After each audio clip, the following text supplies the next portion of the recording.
Okay.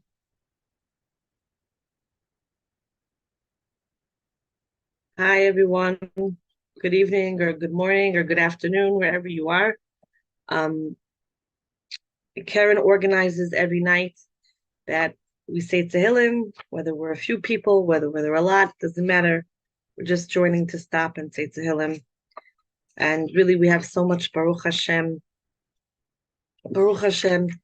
to be grateful for, so much more to ask for. And Bezrat Hashem, it should, Chodesh Kislev is a Chodesh.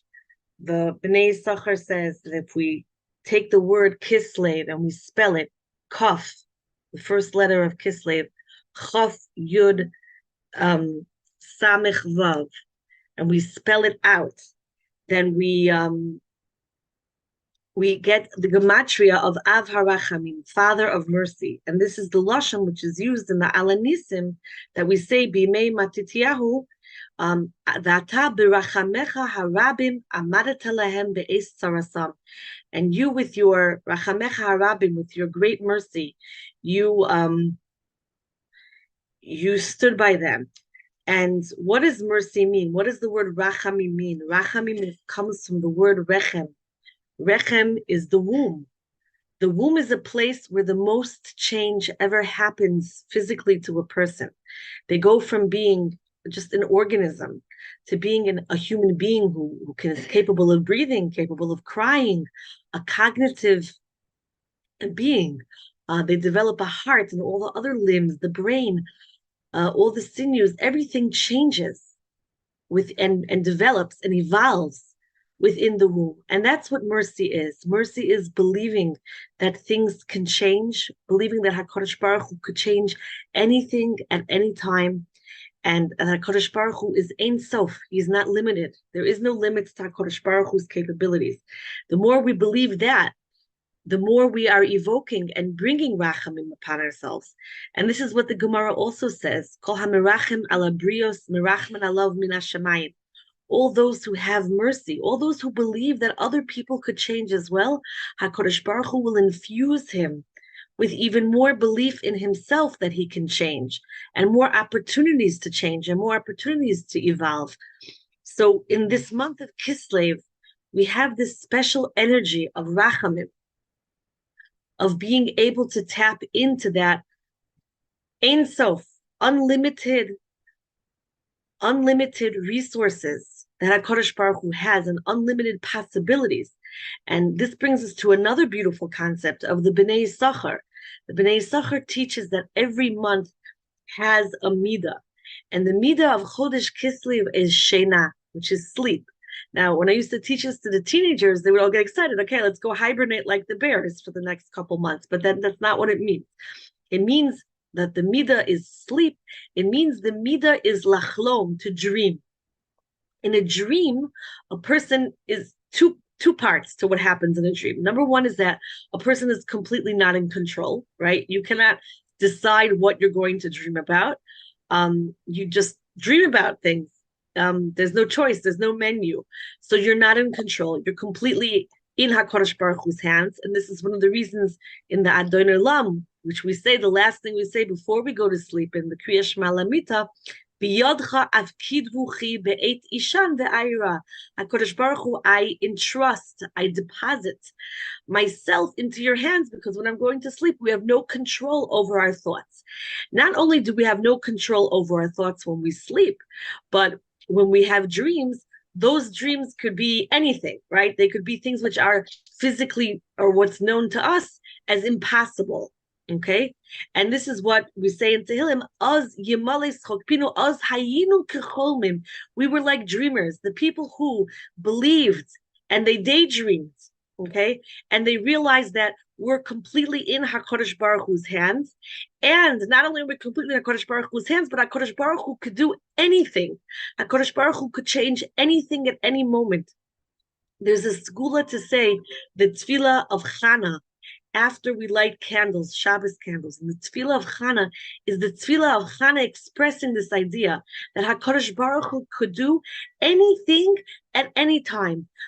any HaKadosh Baruch Hu moirid mashpil af miromeim, mekimi mi afardal, that person that we thought was always with and literally it says like he's in the garbage, right? Mekip me ashpos yarim evyon. HaKadosh Baruch Hu lifts up from the garbage the indigent. Evyon is an even deeper level of poverty than an ani. And HaKadosh Baruch Hu Moishivi im Nedivim, and takes him out of that low place, and now he's sitting with all the dignitaries, with all the chashav people. This is anything could happen. HaKadosh Baruch Hu could do anything. So when we come in and we daven like that, and especially during Chodesh Kislev, which has the energy of rachamim, as we said, and it has the midah of shena, which is the midah of being completely dependent on HaKadosh Baruch Hu. One of the most amazing things that David HaMelech says in Sefer Tehillim, in my opinion, in Perek Gimel, Bivarchoi mipnei Avshalom beno, when he's running away from Avshalom, his son. Now, in many prakim of Tehillim, David HaMelech expresses extreme distress and pain and suffering, but nowhere in Tehillim does he express it like he does in Perek Gimel, when he says, Hashem, ma rabut sarai, how great is my suffering. Rabim kami malai, many are coming upon me. And who are included in those many? My own son, who's not just trying to oust me from the throne, but he's actually trying to kill me. And David HaMelech describes this pain. And then in Pasuk Vav, in the 6th Pasuk, David HaMelech says, Ani shachafti v'ishana, but I went to sleep and I lie down. Hekitzoisi, and I could wake up. Ki Hashem yismecheni, because HaKadosh Baruch Hu will support me. That incredible act, and just like right now, the incredible act of going to sleep right now, of being able to entrust our lives, being able to HaKadosh Baruch Hu, being able to cut off from the news, right, for a couple hours. This is a tremendous act of trust in Hashem. And David HaMelech says, not only do I get into bed, but I actually fall asleep. You know, a lot of people ask me, as a mother of 3 chayalim, how do you sleep at night? And my answer always is, well, there's pills for that, right? Which Baruch Hashem, you know, sometimes I don't need, sometimes I do need. It's okay, whatever we do, we got to do. But the act of going to sleep, of detaching, right, of realizing that we're not in control, is such a tremendous act of trust. And David HaMelech says, and even I could wake up. So sometimes once a person gets in bed and they release and they go to sleep, but they can't get up, but David HaMelech says, yes, I can even get up right now. Ki Hashem yismecheni. And the Bnei Yisachar teaches us that every month has a letter. And what's the letter for Chodesh Kislev? Is Samech, which is the word Yismecheni. HaKadosh Baruch Hu is supporting me. HaKadosh Baruch Hu is embracing me. The Samech is a circle. It symbolizes a hug. Haboiteach b'Hashem chesed yisoyvevenu. The one who trusts in Hashem, chesed will surround them. And the more thoughts we have, the more we speak of Emuna and of chesed of Hashem and of rachamim, the more that we can tap in to that energy. And that's what brings us in Chodesh Kislev to the pinnacle of Chanukah, which is lehoidos ulahalel, to be able to praise HaKadosh Baruch Hu, to be able to elicit gratitude. And what's so special about Sefer Tehillim is that David HaMelech was able to elicit gratitude even in very, very difficult times. And David HaMelech really suffered every kind of suffering known to mankind, internal suffering, internal struggle, suffering of being rejected by his family, as he says in Perek Chov Zayin, in the 27th chapter, the chapter that we say from Rosh Chodesh Elul until Hoshana Rabbah, the last day we say it is Simchat Torah. I was speaking to a friend of mine, and we both said, you know, I haven't stopped saying it because I feel I still need it, because David HaMelech says, "Im tachane alai machane lo yira libi, im takum alai milchama, bezot ani botech." David HaMelech says that if they'll come upon me an encampment, they'll come upon me a war, I know HaKadosh Baruch Hu that it's from you, and I won't be afraid. And I'm afraid, right? So I feel that I constantly need to say that pasuk to remind myself that there's more than what I'm seeing right now. There's a lot going on. There's more than what I know. and HaKadosh Baruch Hu is here. So David HaMelech can connect to HaKadosh Baruch Hu, can connect to a state and a consciousness of gratitude, even when things are difficult. And David HaMelech experienced, like we were saying, the most intense pain that a human could experience. David HaMelech was held captive. David HaMelech was called insane. David HaMelech was suffered rejection from his wives. His father-in-law tried to kill him. Many other people tried. There's a long list of people who tried to kill him, including his son. He was constantly on the run. Relatives who he put his neck on the line for them rejected him when he needed a small favor. He was a very very disheartened person to a certain extent, where not disheartened as in give up, but he felt the gamut of feelings. And this is what he says in the 55th chapter of Tehillim, which is the chapter that many Hasidim are very focused on this week, as Shabbos is Yud Tet Kislev. And I'll explain what that is in a minute. Chag HaGeula, from the Admor Hazakin, the founder of the Chabad dynasty of Lubavitch, Rav Shlomo Zalman Miladi. So in the 55th perek of Tehillim, David HaMelech says, "Bebeis Elokim neilech berogesh." The house of HaKadosh Baruch Hu, we need to come with feeling. And that's how David HaMelech approaches tefillah, approaches connection to HaKadosh Baruch Hu. Now, sometimes those feelings start out with questioning Hashem's ways. They come out with frustration. David HaMelech expresses disappointment. David HaMelech questions. David HaMelech expresses his pain, but he's always in touch with his feelings. And that's something we always have to remember, that anger is better than apathy.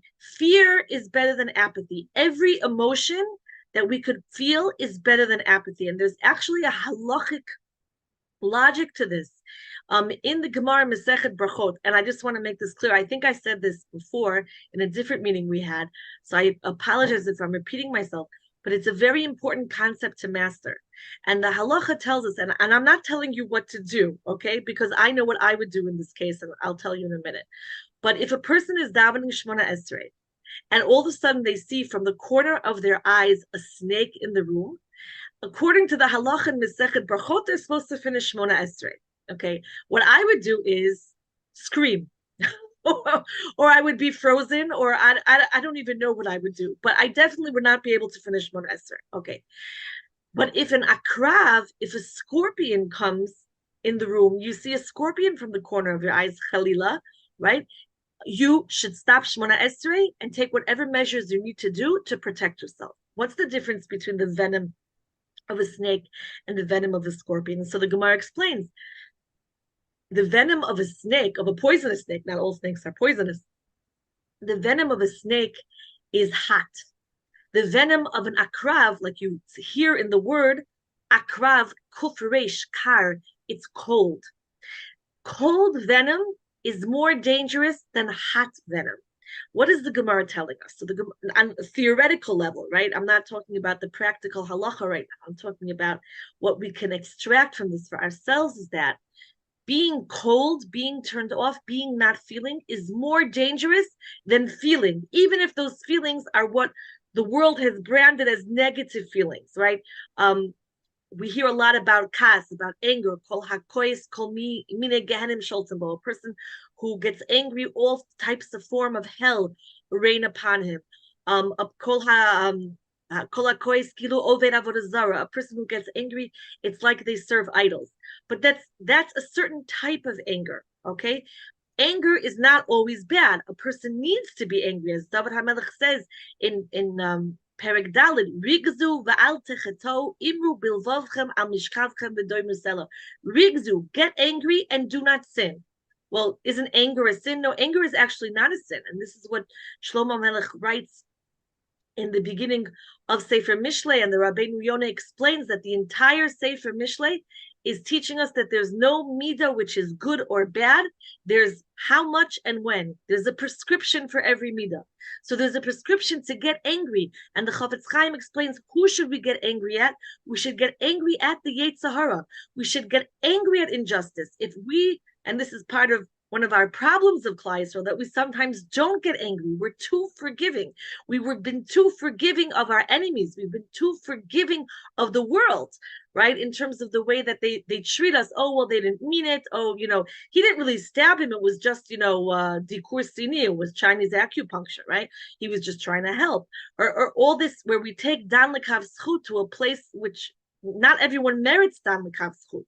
So the Chavetz Chaim writes that the person should get angry at the Yetzer Hara. They should get angry at injustice in the world. Now, obviously not what we perceive as injustice, what the Torah perceives as injustice. And for this, we need guidance because we could very easily fool ourselves. So here we are in this month of Kislev. We're getting towards the middle of Kislev. And this Shabbos is Yud Tet. I mentioned that early. Yud Tet is the day that the Alter Rebbe was released from prison. He was in the middle of saying Perek 55 of Tehillim. He got to the 19th pasuk, which is Yud Tet. He was released, and the day was Yud Tet Kislev. And usually in the parsha that we read, this year is a leap year, so it's different. Usually the parsha we read in the pasuk about Yosef, who was in jail, Vayet Elov Chesed, that HaKadosh Baruch Hu Vayet.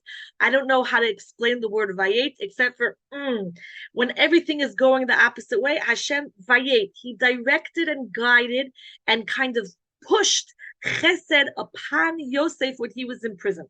So the Rebbe had gotten to the 19th pasuk of chapter 55, and that pasuk says, Pada b'shalom nafshi, Hashem redeemed my soul within peace. And this is the tefillah that we're davening for all the shvuim, for all of the captives, that they be redeemed. Maybe we'll say that perek tonight together. So let's start our Tehillim. We'll start with perek Kuf, perek 100. We're expressing gratitude. And this is one of the most moving things I heard from all of the and I have to confess that I'm addicted to listening to people sharing their story about what happened to them on October 7th. But there was one woman, and I forgot what kibbutz she was from. She said that she was in her alone. She's a widow. An older woman. She was in her mamad, her safe room, for hours on end, and she just said, "Thank you, Hashem. Thank you, Hashem. Ani mugenet. Thank you, Hashem, that I am protected right now. Thank you, Hashem, for this second of muganut, of protection. Ani mugenet. I know that you're here. I know that you're here with me." So we want to thank Hashem for every second that we're protected, that all our chayalim are protected. We're davening to Hashem that He's protecting those still in captive, those who've been released from captive, and we're so grateful for that. Rabbanit Bazak, the daughter of Rav Eliyahu, a Rabbanit that I love and I follow her very, very closely. She said in the name of her grandfather, Rav Shmuel Eliyahu, that if we want to send positive energy to the front, that we should imagine the name of Hashem as it's spelled, Yud and then a Hey, a Vav and a Hey, to see those letters and send them to the Chayalim, send them to the captives, to send them out. It gives them a tremendous amount of hope. So we'll start with Perek Kuf 100. Okay, and then we'll continue on our